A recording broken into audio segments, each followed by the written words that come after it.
여러분 안녕하세요. 오늘은 눈물과 고통의 선지서죠. 예레미야서 큰 그림 보기를 공부할 차례입니다.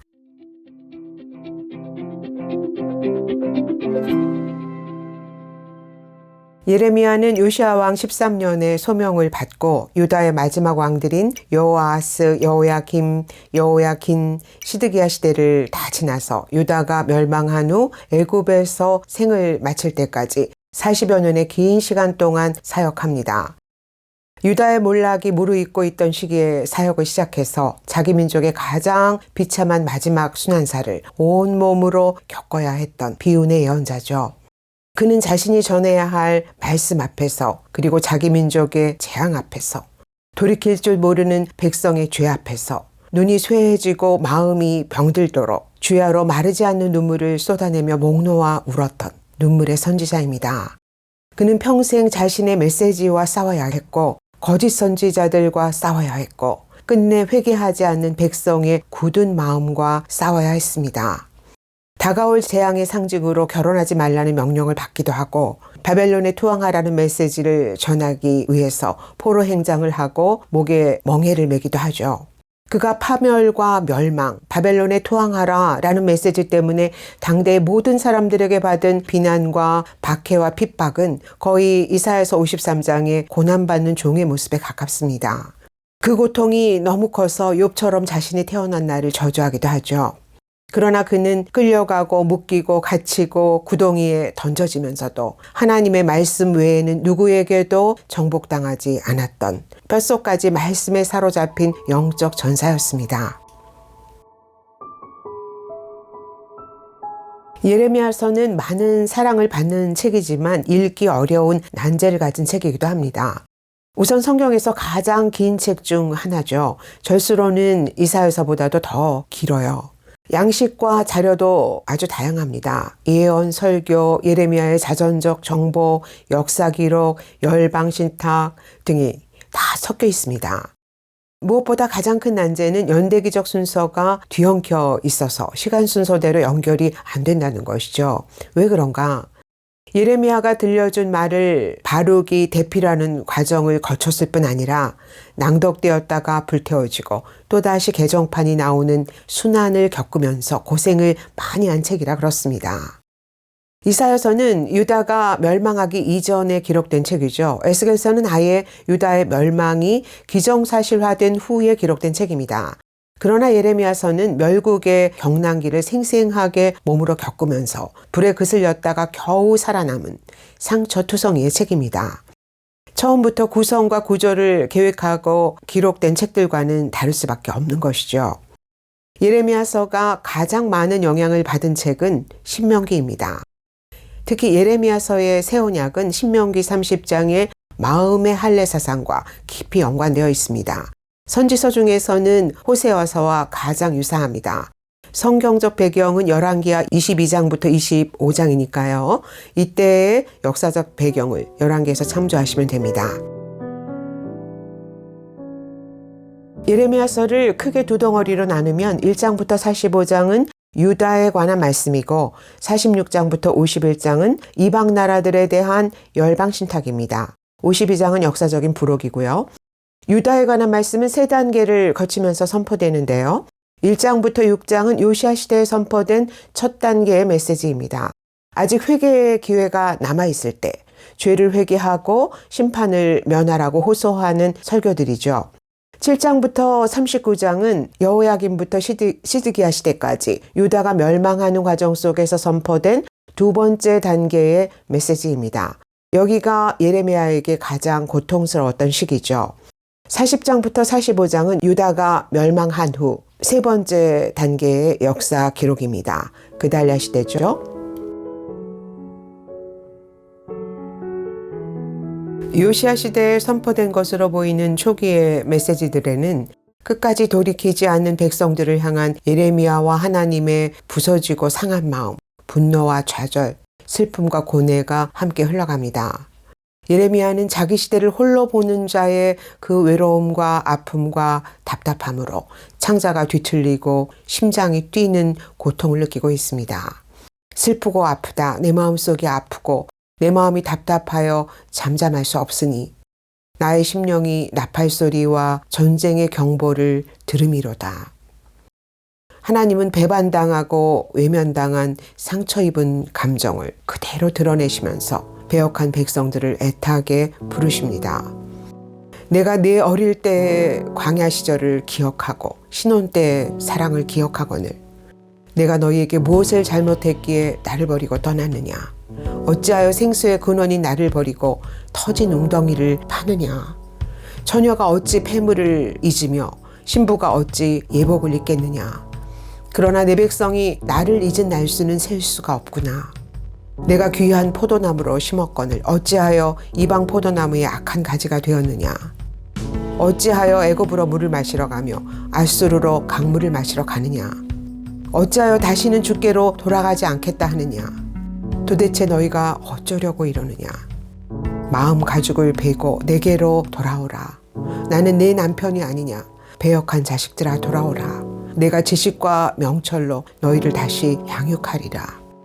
이 배반당하고 외면당하면서도 포기하지 않으시는 하나님의 아픈 사랑이 우리가 예레미야서에서 읽어야 하는 하나님의 상처 입은 마음입니다.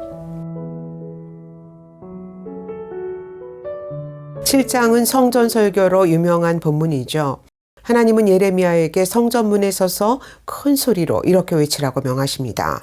너희는 이것이 여호와의 성전이라 여호와의 성전이라 여호와의 성전이라 하는 거짓말을 믿지 말라.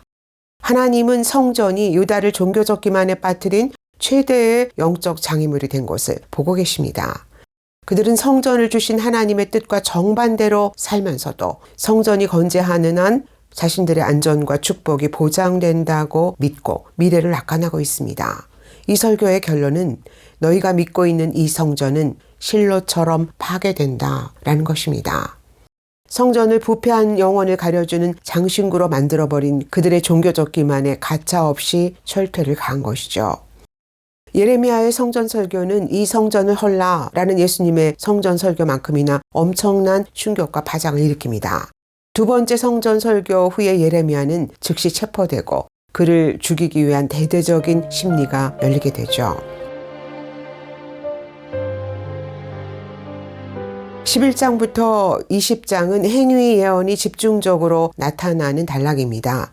행위 예언이란 말씀만으로는 백성의 마음을 움직일 수 없을 때 예언자의 어떤 상징적인 행위를 통해서 드라마틱하게 메시지를 전달하는 특단의 방법이죠.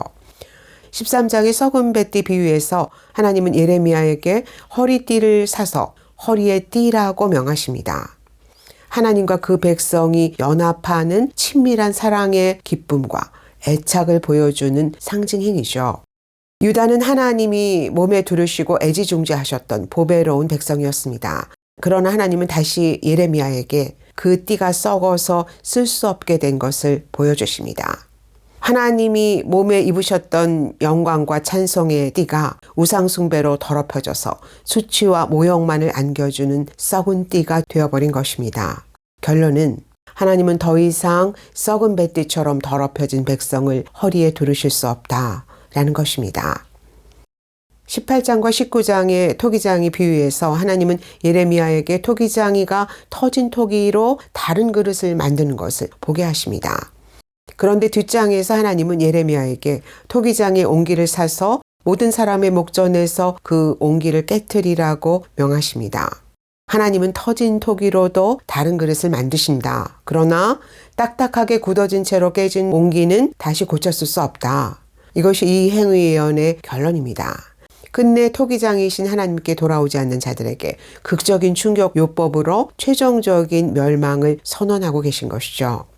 이 행위 예언 후에 대적자들은 그를 죽이려고 구덩이를 파고 그를 때리고 목에 나무고랑을 채웁니다.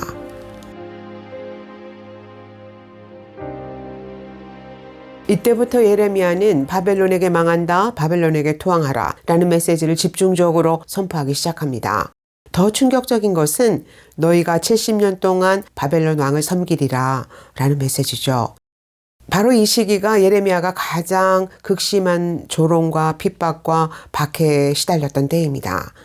그는 자신이 전해야 하는 말씀과 충돌하면서 그 말씀을 자기 입에 두신 하나님께 이렇게 단식합니다.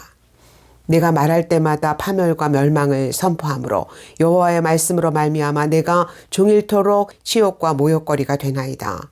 내가 다시는 여호와를 선포하지 아니하며 그의 이름으로 말하지 아니하리라 하면 나의 마음이 불붙는 것 같아서 골수에 사무치니 답답하여 견딜 수 없나이다. 그것이 하나님의 말씀에 붙들리고 그분의 마음에 사로잡힌 자의 숙명입니다. 그는 그 외로운 숙명을 이렇게 고백하죠. 내가 주의 말씀을 얻어먹었사오니 내가 기뻐하는 자의 모임 가운데 있지 아니하며 주의 손에 붙들려 홀로 앉았사오니 이는 주께서 분노로 내게 채우셨음이니이다. 주의 말씀을 먹은 사람, 주님 손에 붙들려서 그분이 채우신 마음으로 외로이 홀로 앉아있는 사람, 먹은 말씀을 전하지 않고는 심장이 불처럼 타올라 뼛속까지 타들어가는 사람, 그가 바로 예레미야입니다. 그러나 유다의 마지막 왕들은 그가 타들어가는 마음으로 전한 이 말씀을 듣지 않았습니다. 여호야김은 예레미야의 두루마리가 낭독될 때 서너 쪽씩 칼로 베어서 화롯불에 던졌어요. 시드기야는 예레미야가 예언하지 못하도록 시위대들에 가뒀습니다. 결국 예레미야는 반역죄로 몰려서 궁전들에 갇히기도 하고 깊은 진흙구덩이에 던져져서 굶어 죽을 위기에 처하기도 하면서 예루살렘이 함락되는 날까지 감옥들에 갇혀서 지내게 됩니다. 이 캄캄한 절망의 구덩이 사이로 갑자기 작은 위로의 책으로 불리는 회복의 메시지가 등장합니다. 30장에서 33장은 예레미야서에서 거의 유일하게 선포되는 소망의 메시지입니다. 하나님은 뽑고 무너뜨리고 전복시키고 멸망시키는 심판이 완료된 후에 그들을 다시 세우고 심으실 것이라고 약속하십니다. 그 회복의 하이라이트가 바로 새 언약입니다. 그날 후에 내가 이스라엘 집과 맺을 언약은 이러하니 곧 내가 나의 법을 그들의 속에 두며 그들의 마음에 기록하여 나는 그들의 하나님이 되고 그들은 내 백성이 될 것이라. 백성은 이미 돌판에 새겨진 옛 언약을 깨뜨렸습니다. 하나님은 만물보다 거짓되고 심히 부패한 것은 인간의 마음이라는 것을 알고 계세요. 인간이 스스로 자기의 질긴 마음가죽을 뵐 수 없다는 것도, 어떤 언약이든 항상 깨트릴 준비가 되어 있다는 것도 아십니다. 새 언약은 백성이 더 이상 깨트릴 수 없는 언약이라는 점에서 새로운 언약이어야 합니다. 그래서 하나님은 언약법을 기록하는 장소를 바꾸십니다. 하나님은 밖이 아니라 안에, 돌비가 아니라 신비의 말씀을 새기기로 결정하셨어요. 신비에 새겨진 말씀은 깨트릴 수 없습니다. 우리의 마음 안으로 들어오시기 위해서 하나님이 우리의 마음 가죽을 베는 할례를 베푸셨기 때문입니다. 우리 안에 들어오신 말씀의 영이 영원토록 우리를 떠나지 않으시고 우리 안에 거하실 것이기 때문이에요. 예수님은 그날의 일을 이렇게 말씀하십니다. 그날에는 내가 아버지 안에, 너희가 내 안에, 내가 너희 안에 있는 것을 너희가 알리라. 그날에 신명기의 예언대로 마음을 다하고 뜻을 다해서 하나님을 사랑하는 새로운 백성이 출현할 것입니다. 이 새로운 시대의 탄생을 바라보는 강력한 은혜의 약속이 은혜의 성령이 오시기 2500년 전에 가장 짙은 어둠의 한가운데서 예레미야를 통해서 선포되고 있는 것입니다. 40장부터 44장은 멸망 후 본토의 남은 자들에게 일어났던 일들을 기록한 역사 자료입니다. 이 중 44장이 말하고 있는 애굽으로 망명한 사람들의 이야기는 열왕기에는 없는 이 책의 고유한 역사 자료죠. 그들은 거기서 어떻게 살았을까요? 놀랍게도 그들은 거기서 다시 우상 숭배의 독배를 마시고 있습니다. 우상 숭배 때문에 망한 백성이 우리가 망한 것은 하늘여왕 분향을 패했기 때문이다 라고 결론을 내리고 우리가 본래 하던 대로 하리라 라고 굳게 결심하고 있습니다. 왜 마음의 할례가 필요하고 새 언약이 필요한지를 보여주는 이 기막힌 이야기가 예레미야서가 말하는 마지막 유다의 역사입니다. 예레미야는 다시 최악의 배교를 선택한 그들에게 애절하고 비통한 마지막 설교를 베풉니다. 그 설교가 유다를 향한 그의 마지막 사역입니다.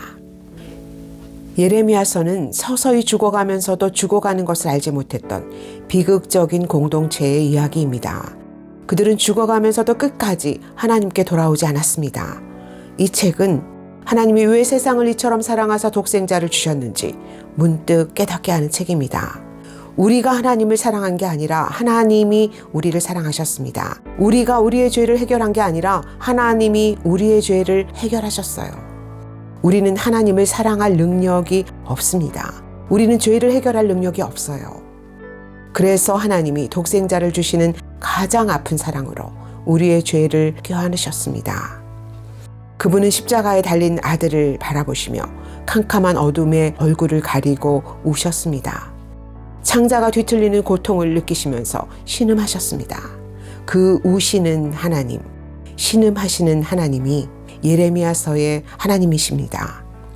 그 부서지고 상한 마음, 상처 입은 하나님의 마음을 읽는 예레미야서의 독자가 되시기를 예수 그리스도의 이름으로 축복합니다. 할렐루야.